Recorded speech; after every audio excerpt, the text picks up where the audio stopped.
ঈদুল আজহাকে সামনে রেখে নওগাঁয় জমে উঠেছে কুরবানির পশুর হাট। দেশের বিভিন্ন প্রান্ত থেকে ক্রেতারা এই জেলায় আসছেন কুরবানির পশু কিনতে।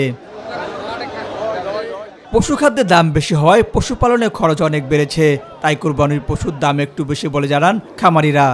বর্তমানে খাবারের তুলনায় গরুর দাম আমরা কম পাচ্ছি। আমাকে গরু পেলে এখন লাভ হচ্ছে না, কিন্তু আসে দাম। গত বছরের তুলনায় এবছর গরুর দাম একটু বেশি, অভিযোগ ক্রেতাদের। গতবারের চাইতে গরুর দামটা একটু বেশি মনে হচ্ছে এবং ক্রেতার সংখ্যাও কম, বাজারে গরুর সংখ্যাও কম। হাটে ক্রেতা বিক্রেতা কেউ যদি সরকার নির্ধারিত টোলের বেশি লেনদেন করে তাদের বিরুদ্ধে আইনগত ব্যবস্থা গ্রহণ করা হবে বলে জানিয়েছেন জেলা প্রশাসক। কেউ যেন নির্ধারিত হারের থেকে অতিরিক্ত টোল না দেয়, কেউ যদি দাবি করে, যদি এরকম অপরাধের খবর পাই আমরা সাথে সাথে ব্যবস্থা। এদিকে ঈদুল আজহা উপলক্ষে রাজবাড়ীতে জমে উঠেছে বিভিন্ন পশুর হাট। বিভিন্ন এলাকা থেকে খামারি ও ব্যাপারীরা নানা জাতের পশু নিয়ে আসছেন। পছন্দের কুরবানি পশু নিয়ে বাড়ি ফিরছেন ক্রেতারাও।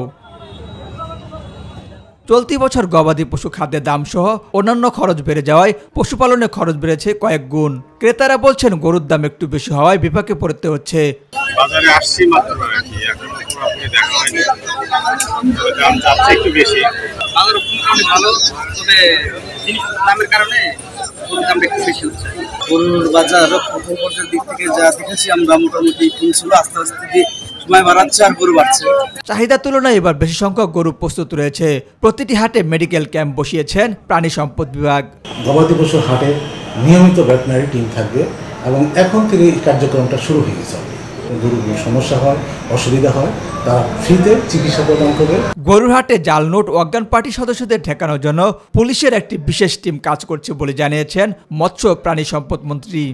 যাতে ক্রেতা বিক্রেতা উভয়ই সুন্দরভাবে তাদের এই বেচাকেনাটা করতে পারে, সেই জন্য জেলা প্রশাসন, স্থানীয় প্রশাসন সার্বিকভাবে এটি তৎপর।